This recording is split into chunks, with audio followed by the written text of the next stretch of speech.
नारद जी ने पुरंजनोपाख्यान सुनाया। श्रीमद् भागवत का बहुत सुंदर उपाख्यान।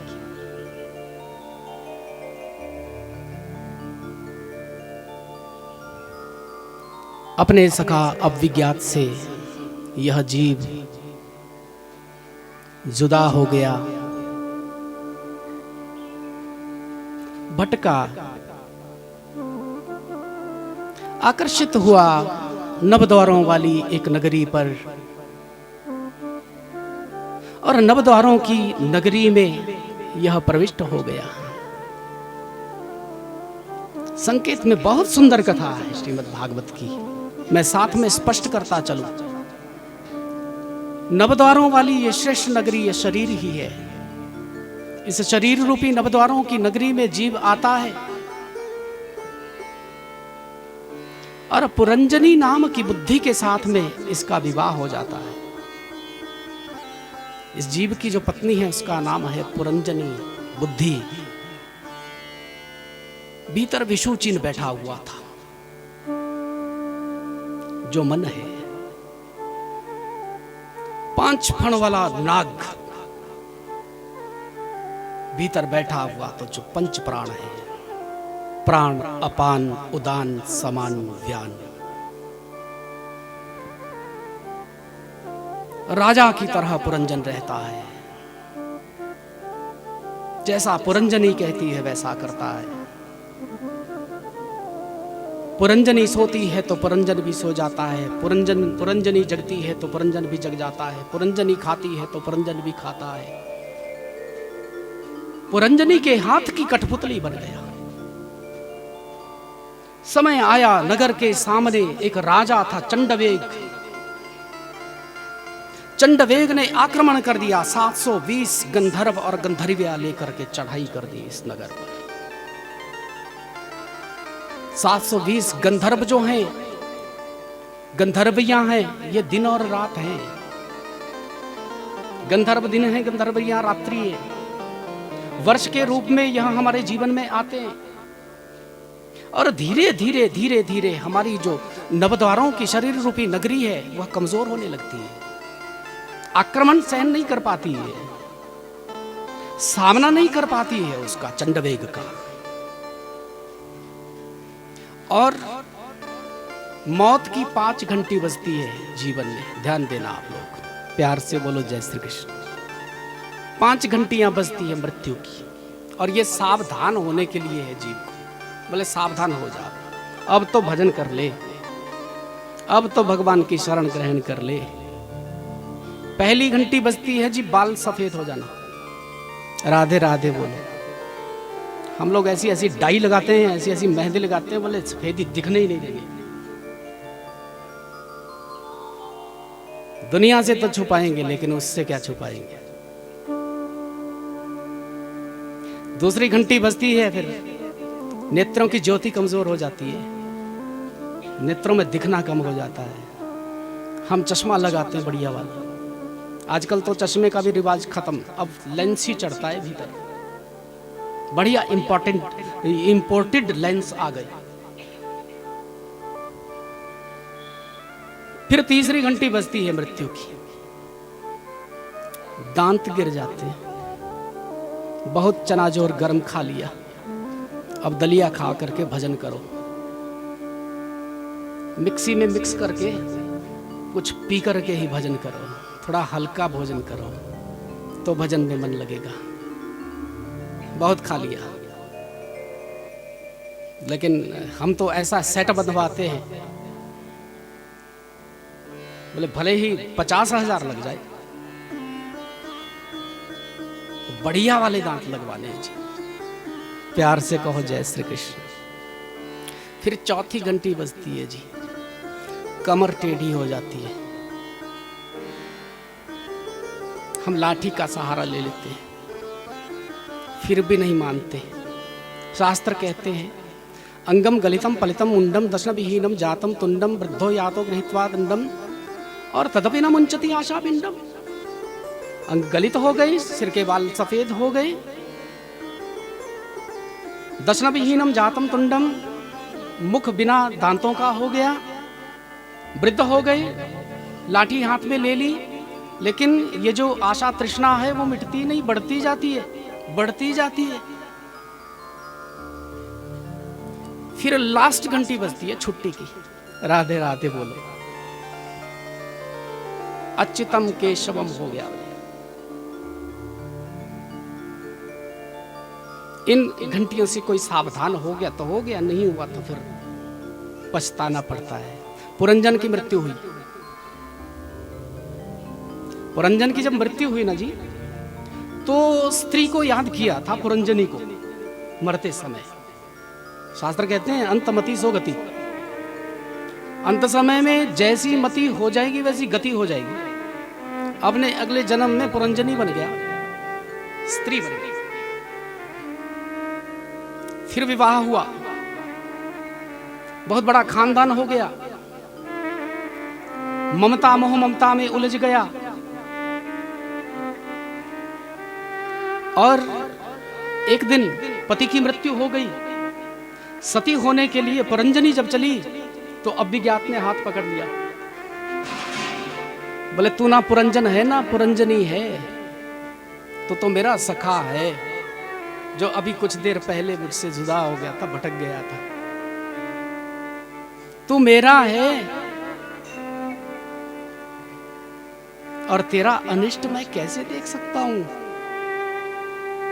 मुझे तू अति प्रिय है, कब से देख रहा था कि तू मेरी ओर निहारेगा, कब से देख रहा था कि मैं तू मुझे याद करेगा, लेकिन तू तो ऐसा भटक गया इस दुनिया में कि मेरी याद ही नहीं रही। दूर देश से आए हुए हैं हम, मानसरोवर के हंस हैं, मानसरोवर के हंस है, लेकिन अपने स्वरूप को भूल गए। ईश्वर अंश जीव अविनाशी, चेतन अमल सहज सुख राशि, सो माया वश भयो गोसाई, बंध्यो कीर मरकट की नाई। माया में ऐसे उलझे कि कठपुतली की तरह माया हमें नचाने लग गई है। मानसरोवर के हंसों की पंक्ति उड़ती उड़ती जा रही थी। एक छोटा सा बच्चा है, पंख कोमल है, उड़ नहीं पाता है, गिरा था ऊपर से और नीचे कीचड़ में जब गिरा तो इसके धवल श्वेत जो पंख थे वो कीचड़ में काले हो गए। वहां पास में ही कौवे दाना चुग रहे थे, विचरण कर रहे थे, विष्ठा खा रहे थे। मानसरोवर के इस हंस ने सोचा कि मैं भी कौवा ही हूं, उन कौवों की मंडली में ही शामिल हो गया और उनके साथ में ही रहने लगा, अपने को कौवा ही समझ लिया। एक दिन फिर आई थी वो पंक्ति, गुरुदेव ने देख लिया, बोले मेरा बच्चा इन कौवों के बीच में क्यों रह रहा है, इसको बचाना चाहिए, ये मेरा कर्तव्य है। ऊपर से लौट करके आए थे, कान से पकड़ा, तो यहां कौवों के पास क्या कर रहा है? उसने कहा नहीं नहीं हम कौवे हैं, मैं कौवा ही हूं। बोले चल मेरे साथ। सरोवर में जाकर के स्नान करवाया उसको। जब पंख बढ़िया साफ हो गए तो फिर उसको कहा, बोले अब सरोवर में देख अपना प्रतिबिंब। पहचान गया, मैं तो हंस हूं, मैं तो मानसरोवर का हंस हूं। कितनी भूल हो गई, मैं कौवों के बीच में ही रहने लग गया, मैंने अपने आप को कौवा समझ लिया। ऐसे ही मानसरोवर के हंस हैं। अविज्ञात से ही बिछड़ करके हम आए हैं। अविज्ञात तो ईश्वर है जिसको जाना नहीं जा सकता है, जो स्वयं ही स्वयं को जान सकता है। ऐसा अविज्ञात परमात्मा, उस परमात्मा के ही हम अंश हैं। जीवेर स्वरूपे होए नित्य कृष्णदास। जीव का स्वरूप ही है, वह नित्य से कृष्ण का दास है। हम भूल गए होंगे, यह अलग बात है। प्राचीन वर्षी ने प्रायश्चित किया, गंगा को लाया गया, उस चमड़े से गंगा का स्पर्श हुआ था तो उन पशुओं की सदगति हो गई थी। प्यार से कहो राधे राधे। अब इस कथा को सुन करके आप लोग ये मत समझ लेना कि हम भी थोड़ा गंगा जल डाल दिया करेंगे। राधे राधे बोलो। बुराइयों पर, गलतियों पर, पापों पर गंगा जल एक ही बार डाला जाता है। बार बार गंगा जल डालोगे तो गंगा जल का भी अपमान होगा, उसका पाप और चढ़ेगा अलग से।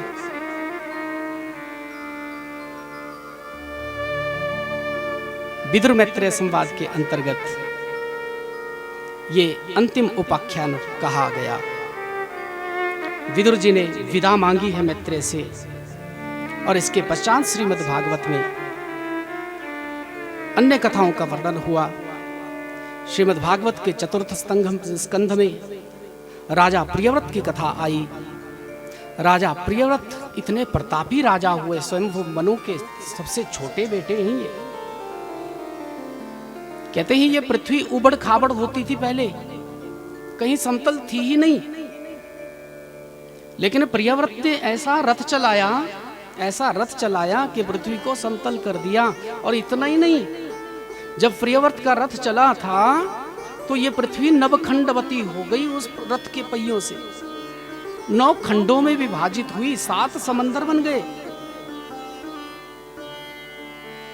ऐसे प्रतापी राजा के यहाँ एक राजा हुए जिनका नाम था आग्निध्र। आग्निध्र के नाभि हुए, नाभि के ऋषभदेव हुए, ऋषभदेव के 100 पुत्र हुए। प्यार से कहो जय श्री कृष्ण। ऋषभदेव के जो 100 पुत्र हैं ना जी, इन 100 पुत्रों में से जो 9 पुत्र थे वो पृथ्वी के नवद्वीपों के स्वामी हुए, और फिर 9 जो पुत्र हुए वो योगीश्वर हुए, कबीर हरिर अंतरिक्ष, जो श्रीमद् भागवत में एकादश स्कंद में आएंगे जनक को सुंदर उपदेश देने के लिए। ये 9 योगेश्वर हैं। 81 बेटा कर्मकांड के प्रणेता हुए। कितने हुए कैलकुलेट करो। राधे राधे जल्दी, कितने हो गए? हाँ, ध्यान से सुना करिए आप कथा। 9 + 9 + 81 99। एक ज्येष्ठ पुत्र है ऋषभदेव जी का, उनका नाम है भरत। मेरे भारत में 3 भरत हुए हैं जी, जिनके प्रभाव से इस देश का नाम ही भारत हो गया। एक है वैरागी भरत, एक है कर्मयोगी भरत, और एक है भक्ति योगी भरत। ये जो ऋषभदेव जी के पुत्र हैं ना भरत जी, ये वैरागी भरत है, ये वैराग्य की शिक्षा देते दुनिया को। और दूसरे भरत दुष्यंत शकुंतला नंदन, ये कर्मयोगी भरत। तीसरे भरत कौशल कुमार कैकेयी नंदन, दशरथ कुमार श्रीमान भरत, ये प्रेम योगी है। भरत के समान कौन प्रेमी हो सकता है? भरत के समान कोई प्रेमी नहीं हो सकता भगवान का।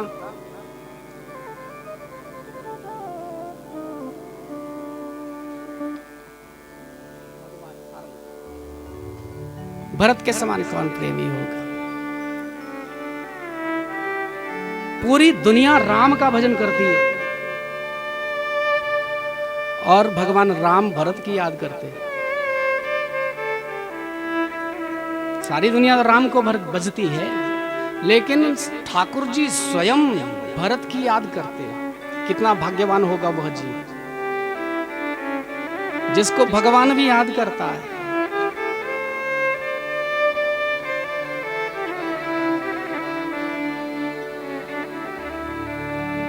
भरत सरसी को राम स्नेही, जग जपू राम राम जपू जेहि, जग जपू राम राम जपू जेहि।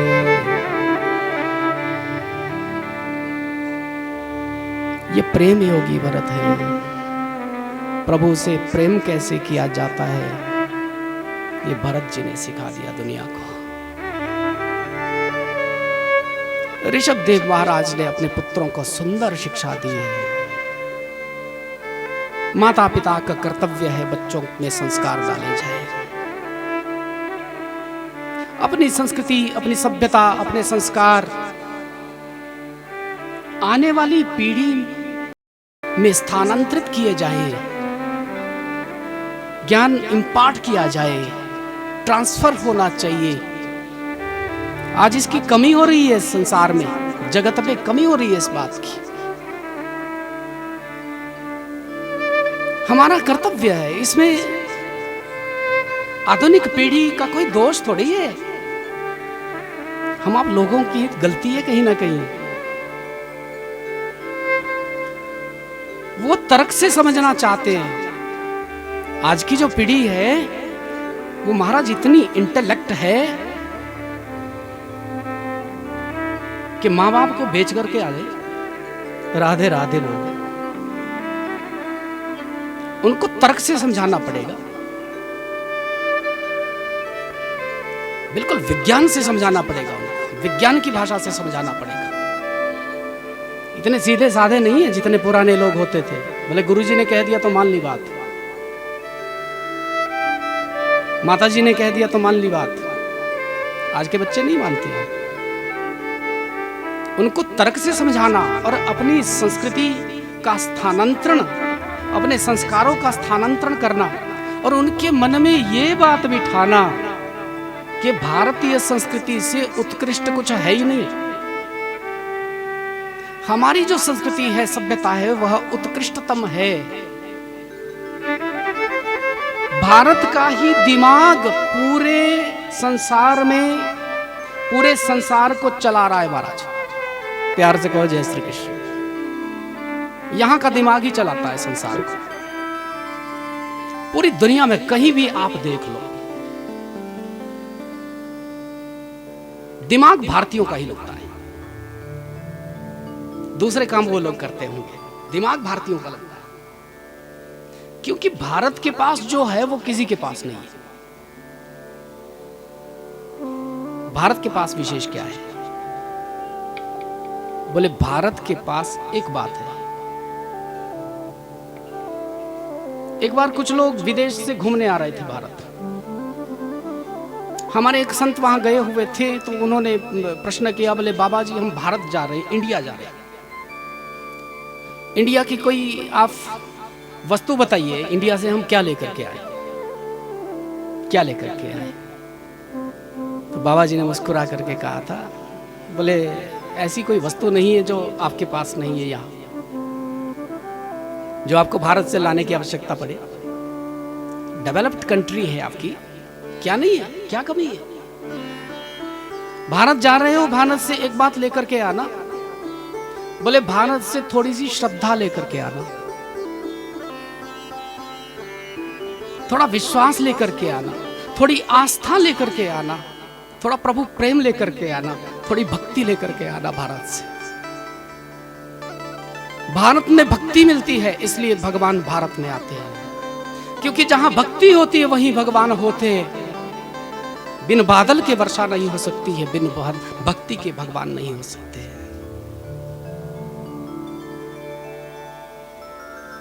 ऐसा श्रेष्ठ मेरा भारत, इस भारत में भरत जी जैसे राजा हुए। ऋषभ देव ने सुंदर उपदेश दिया है। भरत राजा बने,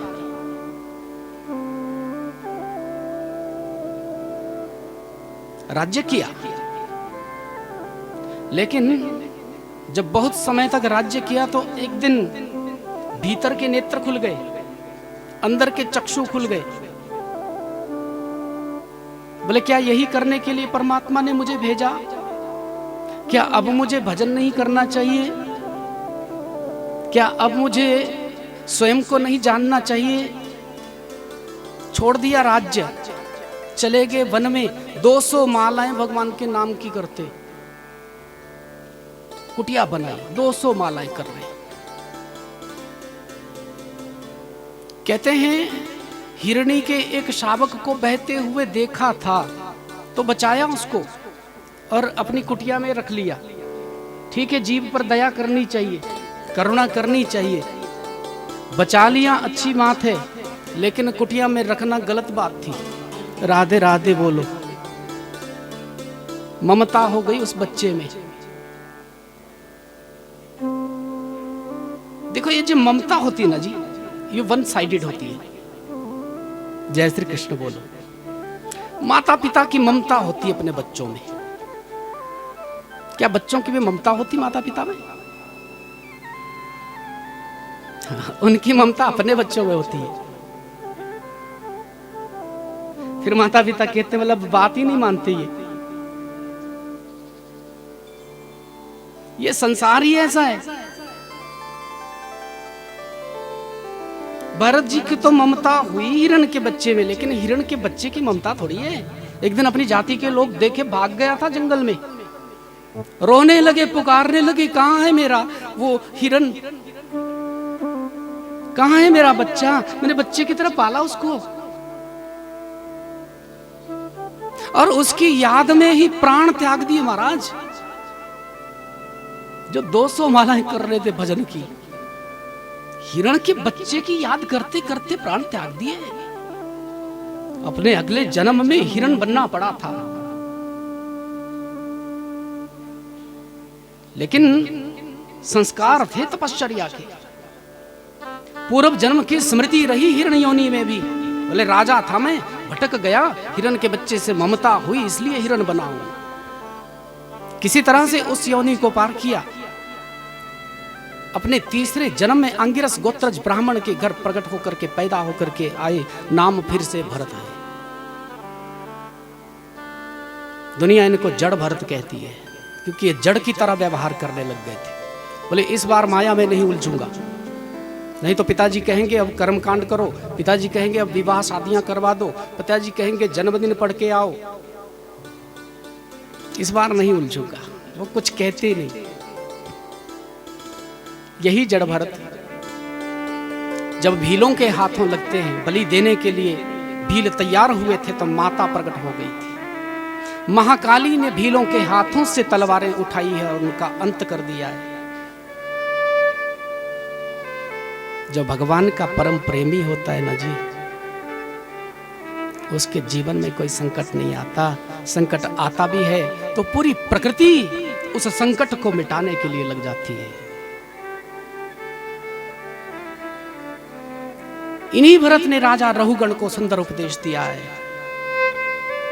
भवाटवी का सुंदर उपदेश श्रीमद् भागवत में भरत जी सुंदर उपदेश करते हैं। राजा रहुगण जब गुरु धारण करने के लिए जा रहा था, सोने की पालकी पर बैठ करके, एक कहार जब घायल हो गया तो भरत जी को पालकी में लगाया गया। पालकी ढोने का इनको अभ्यास नहीं है। नीचे कोई चींटी आती है, कोई छोटा जीव आता है तो छलांग लगा लेते हैं। राजा का सिर पालकी से टकराने लगा। कहने लगा ये कौन है, ढंग से नहीं चल सकते। सबने कहा महाराज हम तो बिल्कुल ढंग से चल रहे हैं, ये जो चौथा आया है वो गड़बड़ी कर रहा है। फिर से जीव आया, फिर से उछल पड़े थे भरत जी, फिर से सिर लगा पालकी में। 2-3 बार जब ऐसा हुआ, क्रोध आया रहुगण को। रहुगण ने कहा मैं तुम्हारी चिकित्सा करूंगा, तुम जीवित ही मुर्दे के समान हो। आज करुणा आ गई थी भरत जी को, जो जीवन भर कभी कुछ बोले नहीं। आज मन किया कि मेरी कंधे पर बैठ करके जो राजा जा रहा है, अगर इसको आत्मज्ञान नहीं हुआ तो आगे आने वाले लोग कहेंगे कि भरत जी के कंधे पर बैठ करके राजा गया, लेकिन उसको भी आत्मज्ञान नहीं हुआ। भटका हुआ है राजा, भटके हुओं को राह दिखाना ही तो संत का कर्तव्य है जी। वहीं से कहना प्रारंभ कर दिया था। अकोविदः कोविद वादान वादान बदस्यथो नातिविदां वरिष्ठा न सूरयो हि व्यवहार में न तत्त्वावमर्शेन सह मनन्ति।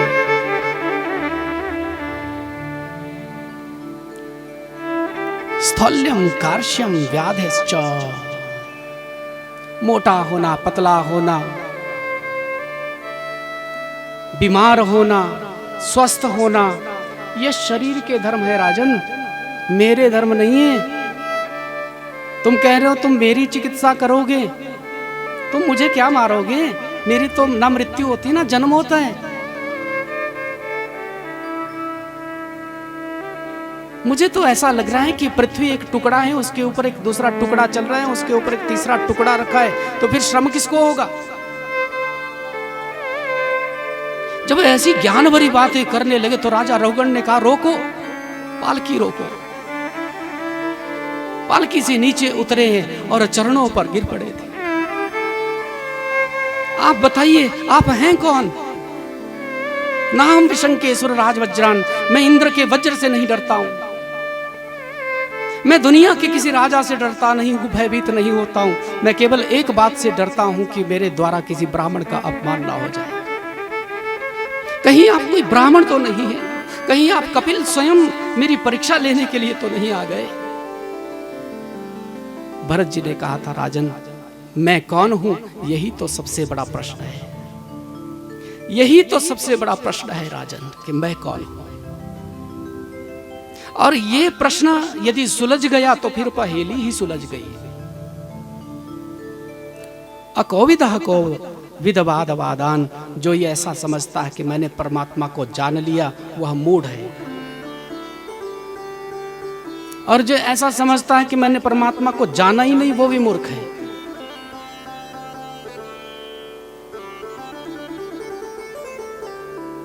परमात्मा को कोई जान नहीं सकता है,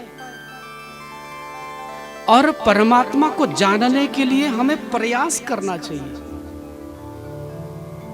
परमात्मा को जानने के लिए प्रयास कैसे किया जा सकता है? बोले इसके लिए एक गुण चाहिए व्यक्ति के पास। वह गुण कौन सा है? बोले वह गुण है विनम्रता का गुण। जब तक विनम्रता नहीं आएगी ज्ञान नहीं ठहर सकता भीतर। जब तक अभिमान रहेगा कोई ज्ञान हमारा कोई भला नहीं कर सकता, कल्याण नहीं कर सकता, क्योंकि पानी वहीं ठहरता है जहां गहराई होती है। गहराई चाहिए इधर, नम्रता से ही कल्याण होगा राजा। ऐसा सुंदर भवाटवी का संदेश दिया महाराज के राजा रहुगण को आत्मज्ञान हो गया। परिवर्त के वंश के अंतिम राजा का नाम विरज हुआ। इसके पश्चात श्रीमद् भागवत में भूगोल और खगोल का सुंदर वर्णन आया। 7 द्वीप हैं राजन, जम्बू, प्लक्ष्य, कृश, क्रंच इत्यादि के इनके नाम हैं। 7 सागर हैं इस पृथ्वी पर, और 9 खंडवती है पृथ्वी। ऐसे 9 खंडों में से एक खंड है अजनाभ खंड, जिसको भारतवर्ष कहा जाता है। ये भारत कर्म भूमि है राजन। अन्य जितने भी भूमियां हैं ना विश्व में, वो भोग भूमियां हैं। केवल भारत ही कर्म भूमि है, इसलिए भगवान का अवतार भारत में ही होता है। 7 लोक पृथ्वी से नीचे हैं, 7 लोक पृथ्वी से ऊपर हैं। नीचे वाले लोकों के नाम अतल, वितल, सुतल, तलातल, महातल, रसातल और पाताल हैं। ऊपर वाले लोकों के नाम भू, भुव, स्वह, मह, जन, तप, सत्य हैं। ये संपूर्ण ब्रह्मांड 50 करोड़ योजन में फैला हुआ है राजन। पृथ्वी से 99,000 योजन नीचे संयमनीपुरी है, जहां 28 प्रकार के नरक हैं। जो जिस प्रकार का पाप कर्म करता है उसी प्रकार का स्पेशल नरक उसके लिए बना हुआ है। स्वर्गों और नरकों की स्थिति जैसी ही बताई थी, राजा परीक्षित भयभीत हो गए, कांपने लग गए। ऐसा तो कोई व्यक्ति नहीं हो सकता है गुरुदेव जिसके जीवन में जाने अनजाने से कोई पाप कर्म ही नहीं हुआ है। तो फिर सबको नरक में ही तो जाना पड़ेगा। आदरणीय शुकाचार्य कहते हैं कि राजन, जाने अनजाने में हम बहुत सारे पाप अपने जीवन में करते ही रहते हैं, और इन पापों से बचने के लिए हमें प्रायश्चित करना चाहिए। प्रायश्चित करना चाहिए। प्रायश्चित क्या है? हर गृहस्थी के लिए 5 प्रकार के यज्ञ शास्त्र ने बताए हैं, जो प्रायश्चित स्वरूप है। प्यार से कहो जय श्री कृष्ण। हर गृहस्थी को ये 5 यज्ञ करने चाहिए नित्य प्रति, तो अनजाने में जो पाप किए हुए उनसे छूट जाएंगे। 5 यज्ञ क्या है, आप बहुत ध्यान से सुनना। पहला यज्ञ है सुबह उठ करके अग्नि को आहुति देना। आप कहेंगे चूल्हा ही नहीं है तो आहुति कहां से दे? राधे राधे बोले।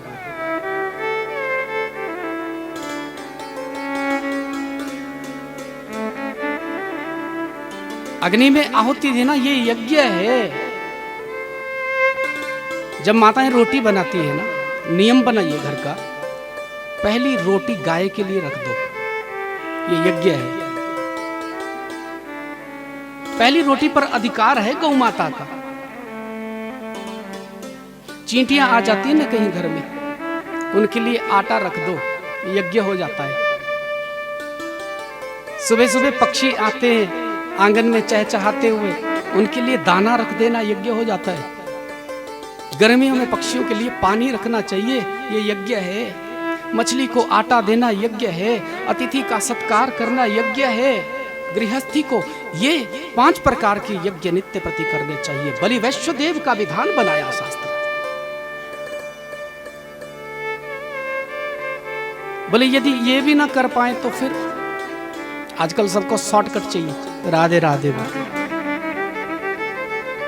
बोले ये भी ना कर पाए तो फिर एक कार्य अवश्य करना। देखो सब चीजों की छूट दे दी कलयुग। वैसे तो ये करना ही चाहिए। अब ऐसा मेरा मतलब मत ले लेना कि ये हमने करना ही नहीं है, तो शॉर्टकट बता रहे पंडित जी। राधे राधे बोले। सब प्रकार के पापों से बचने का एक उपाय है, चाहे अनजाने में पाप हुआ है चाहे जानबूझ करके किया है। सब प्रकार के पापों से छूटने का एक उपाय है, वह है भगवान का नामोच्चारण। भगवान का नाम लेने से राशि राशि पाप एक क्षण में भस्म हो जाते हैं। एक संत कहते हैं, बोले तू जीवन में उतना पाप ही नहीं कर सकता जितने पाप एक बार प्रेम से कृष्ण कहने से नष्ट हो जाते, जल जाते, उतना पाप भी। अजामिल की कथा आई थी भागवत में। बहुत बड़ा पापी जीव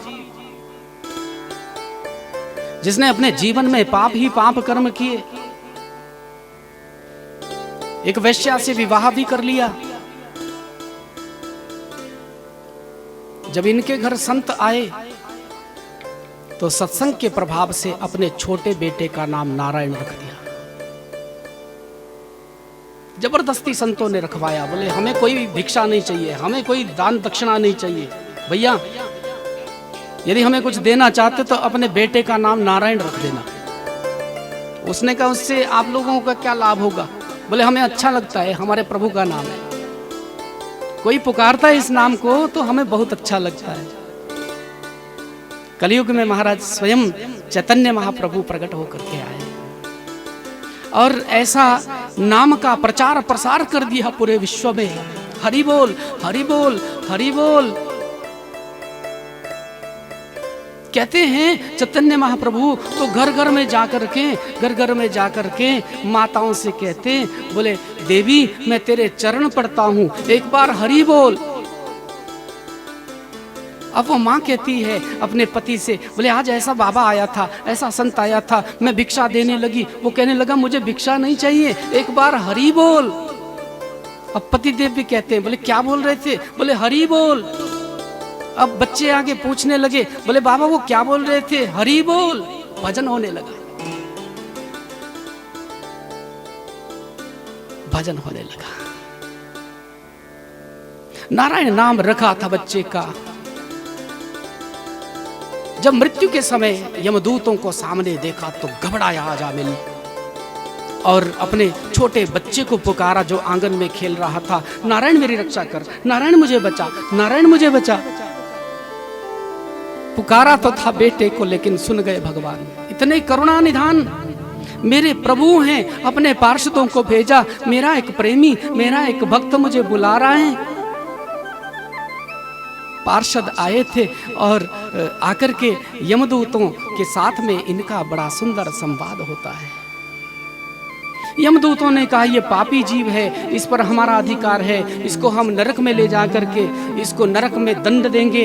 लेकिन पार्षदों ने कहा नहीं नहीं, इसने हमारे प्रभु का नाम लिया है, अब ये हमारा हो गया, हमारे साथ जाएगा। यमदूतों ने कहा आपको गलती लग रही है, इसने किसी प्रभु का नाम नहीं लिया, अपने बेटे को पुकार रहा था। बोले क्या नाम है इसके बेटे का? तो उन्होंने कहा बोले नारायण। पार्षदों ने कहा ये तो हमारे प्रभु का नाम है। नहीं नहीं, इसके बेटे का नाम है। बोले इसके बेटे का नाम कब से है? बोले जब से उसका जन्म हुआ ना, 4 वर्षों से उसका नाम नारायण है। अरे 4 वर्ष की बात कर रहे हो? अनंत काल से हमारे प्रभु का नाम नारायण है। अब उनकी नकल करके किसी ने नारायण नाम रख लिया तो वास्तविक नाम किसका होगा? इतना ही नहीं, उन्होंने थोड़ा उनको चपत भी लगा दी थी। और रोते रोते यमदूत धर्मराज के पास गए। धर्मराज के पास जाकर के कहते हमें नहीं करनी आपकी नौकरी, मार खानी पड़ती है हमें। एक पापी जीव को ला रही थे पकड़ करके, वहां दिव्य देहधारी आ गई और उन दिव्य देहधारियों ने हमें मारा भी है। धर्मराज ने कहा बोले वह जीव कोई कीर्तन तो नहीं कर रहा था, कीर्तन तो नहीं कर रहा था, किसी का नाम तो नहीं ले रहा था। तो इन्होंने कहा कि महाराज कीर्तन तो नहीं कर रहा था, अपने बेटे को पुकार रहा था। उसके बेटे का नाम क्या था? बोले बेटे का नाम था नारायण। धर्मराज ने कहा बोले धीरे जैसे बोलो, जोर से मत बोलना यहाँ इस नाम को, नहीं तो मेरा नरक ही खाली हो जाएगा, सब पापियों का उद्धार हो जाएगा। ये मेरे प्रभु का नाम है। आपके भी कोई प्रभु हैं? हमें तो लगता था कि आप ही सबके प्रभु हैं, आप ही सबसे बड़े। धर्मराज ने कहा तुम कैसी बातें कर रहे हो?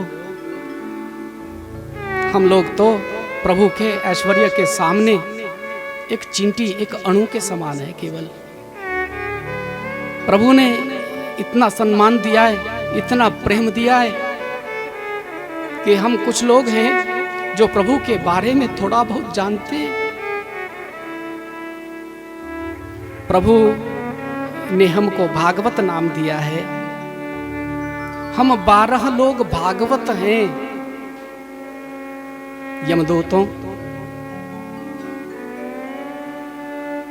जहां मेरे प्रभु के नाम का कीर्तन होता हो, मेरे प्रभु के नाम की चर्चा होती हो, मेरे प्रभु की कथा होती हो, भूल करके भी उस स्थान पर मत जाना, भूल करके भी मत जाना।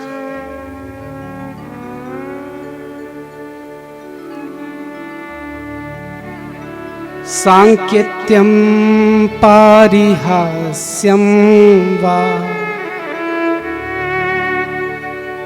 स्तोभम हेलनमेव वा वैकुंठनाम ग्रहणम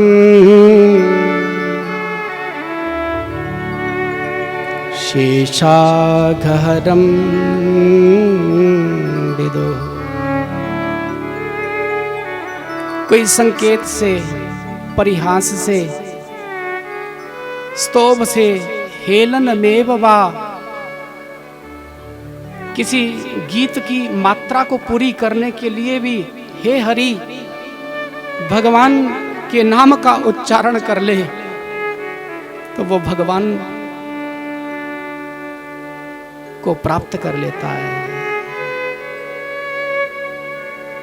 भगवान का नाम पार लगा देता है जी, वो कैसे भी लिया जाए। भाय कुभाय अनख आलस हूँ, भाय कुभाय अनख आलस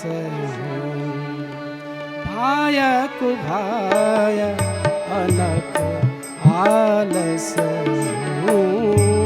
भाय कुभाय अनख आलस नाम जपत मंगल दिसि दस नाम जपत मंगल दिसि दस भाय कुभाय अनख आलस भाय कुभाय अनख आलस नाम जपत मंगल दिसि दस नाम जपत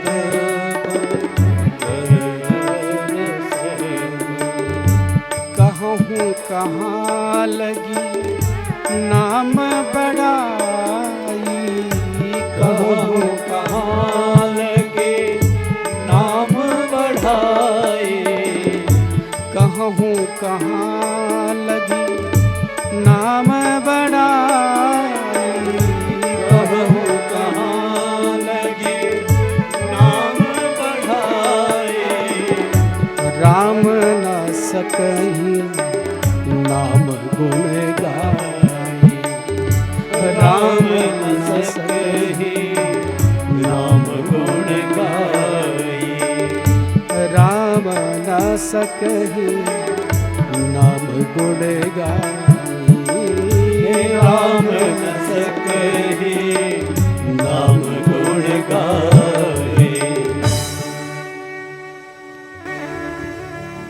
नाम की महिमा का बखान कौन कर सकता है? सारे समुद्रों की स्याही बना दी जाए, सब जंगलों की कलम बना दी जाए, पूरी पृथ्वी का कागज बना दिया जाए, विद्या की देवी सरस्वती स्वयं नाम की महिमा लिखने लग जाए तो नाम की महिमा का म भी नहीं लिख पाएगी। यहां तक कि स्वयं भगवान भी नाम की महिमा नहीं गा सकते। राम सेतु का निर्माण हो रहा था, लंका के लिए पुल बन रहा है, बड़े बड़े महारथी अतिरथी वानर भालू चट्टानों को उठा करके लाते, पर्वतों को उठा करके लाते, वृक्षों को उठा करके लाते, समंदर में फेंक देते हैं, ये पत्थर तैरने लगते हैं। करुणा निधान सरकार रघुवर कार्य की प्रगति देखने के लिए आए थे। हनुमान जी से कहा, बोले हनुमान हम भी थोड़ा सहयोग करें ना। हनुमान जी ने कहा था, प्रभु आपका हाथ तो लगना ही चाहिए, लगना ही चाहिए आपका हाथ। ठाकुर जी ने कहा हम भी एक पत्थर फेंके, हनुमान जी ने कहा बिल्कुल फेंकिए। हनुमान जी ने एक छोटा सा पत्थर राम जी के हाथ में दे दिया, बोले इनको कष्ट नहीं होना चाहिए, छोटा सा पत्थर दीजिए, लीजिए, छोड़िए पत्थर। जैसे प्रभु ने वो पत्थर धीरे से आराम से समंदर में छोड़ा था, वो पत्थर डूब गया। ठाकुर जी ने कहा हनुमान तुम इतनी बड़ी बड़ी चट्टानें फेंक रहे हो, इतने बड़े बड़े पर्वत फेंक रहे हो, वो तैर रहे हैं, मैंने इतना छोटा पत्थर अभी छोड़ा है समंदर में, वो डूब कैसे गया? हनुमान जी सजल नेत्रों से कहते हैं कि ठाकुर जी आप कैसी बात कर रहे हो, आप भवसागर के मल्लाह हैं, यह तो एक छोटा सा सागर है प्रभु, और जिसका आप हाथ छोड़ दोगे वो तैरेगा कैसे? जिसको आपने छोड़ दिया वो तैरेगा कैसे? वो तो डूबेगा ही। जिसका हाथ आप पकड़ लोगे वही तो पार होता है ना। दूसरा कारण ये था प्रभु कि जल्दी जल्दी में उस पे नाम राम नहीं लिखा गया, इसलिए वो डूब गया। राम नहीं लिखा, राम से बड़ा राम का नाम, राम से बड़ा राम का नाम, इसलिए हरे भजन करो, हरि का भजन करो, हरे नाम हरे नाम इव केवलम कलौर नास्तैव नास्तैव नास्तैव गतिर अन्यथा, अन्य कोई गति नहीं कलयुग में, कोई गति नहीं।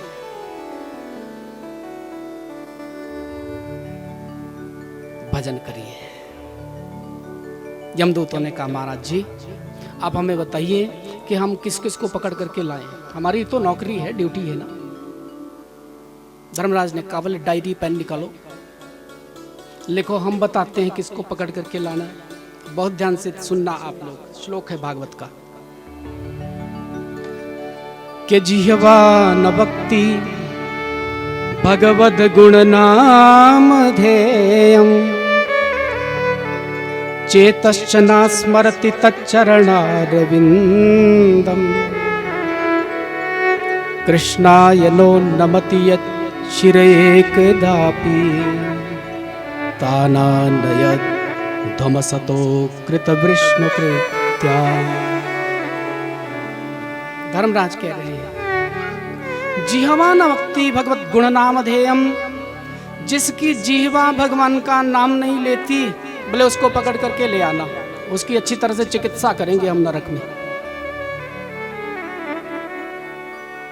चेतश्च न स्मरति तच्चरणारविंदम, जिसका चित्त भगवान के चरणों का ध्यान नहीं करता है उसको पकड़ करके लाना। ऐसे चित्त की हम अच्छी तरह से चिकित्सा करेंगे। कृष्णाय नो नमति यच्छिरेकदापि, जिसका सिर भगवान श्री कृष्ण के सामने एक बार भी झुका नहीं है उसको पकड़ करके लाना। तानानय, ले आना उसको, और उसकी अच्छी तरह से हम पूजा करेंगे यहाँ पर, क्योंकि हम जानते हैं ऐसे लोगों के साथ क्या करना चाहिए। बोलिए भक्तवत्सल भगवान। द्वादश भागवतों का वर्णन आया है। स्वयंभुर नारदः शंभु कुमारः कपिलो मनु जनको प्रहलादो जनको भीष्मो बलिर्वैयासकिर्वयम्। स्वयंभु ब्रह्मा जी पहले भागवत है, नारद जी दूसरे भागवत है, शंभु शंकर भगवान तीसरे भागवत है, चारों कुमार सनक सनंदन सनातन सनत कुमार चौथे भागवत है, कपिल पांचवें भागवत हैं, मनु छठे भागवत हैं, प्रहलाद सातवें भागवत है, जनक आठवें भागवत हैं, भीष्म नवम भागवत हैं, बलि 10वें भागवत हैं, वैयासकी नाम है सुखदेव जी का, ये 11वें भागवत है, और वयम धर्मराज कह रहे हैं 12वां में। हम 12 लोग भागवत हैं, इसलिए श्रीमद् भागवत में 12 स्कंध हैं। कितने हैं जी? हाँ, पहले दिन हमने निवेदन किया था ना कथा में, भूलना मत। श्रीमद् भागवत में 12 स्कंध हैं, 12 स्कंध हैं। श्रीमद् भागवत का जो मुख्य प्रतिपाद्य मंत्र है उसमें 12 अक्षर है, ओम नमो भगवते वासुदेवाय। और भगवान के जो प्रिय है ना वैष्णव जिनको कहते हैं, वो 12 तिलक लगाते हैं, 12 तिलक धारण करते हैं। और भागवत भी कितने हैं? 12 भागवत हैं। बोलिए भागवत भगवान की, श्री भागवत भगवान की। अजामिल ने सुसुप्तावस्था में यह सब दृश्य देख लिया था। एक बार जब भगवान का नाम मैंने केवल बेटे के नाम के बहाने लिया तो यमदूतों के चंगुल से छूट गया। बार बार नाम लूंगा तो कल्याण तो होगा ही। बोले वो जीव भजन करने लगा महाराज, भजन करने लगा और भगवान को प्राप्त कर लिया। सुखदेव जी कहते हैं राजन, मैंने ये कथा मलयाचल पर्वत पर कुंभज मुनि के मुख से सुनी थी और आज तुम्हें सुना दी। परीक्षित ने कहा बहुत अच्छी नाम की महिमा वाली कथा है, नाम की महिमा वाली कथा है। सुखदेव जी ने कहा ये नाम की महिमा वाली कथा नहीं है। नाम की महिमा वाली कथा नहीं, फिर कैसी कथा है? बोले ये नामाभास की महिमा है, केवल नामाभास की महिमा है, नाम की महिमा नहीं। परीक्षित ने प्रश्न किया, आपने ध्रुव चरित्र का बहुत सुंदर वर्णन किया, ध्रुव के वंश में आगे चलकर के कौन हुआ? सुखदेव जी कहते हैं राजन, ध्रुव के वंश में प्रचेताओं की उत्पत्ति हुई प्रचेताओं के पुत्र दक्ष हुए। दक्ष का विवाह आसिकनी कन्या के साथ में हुआ। इनके यहाँ 10,000 पुत्र उत्पन्न हुए। शंकर भगवान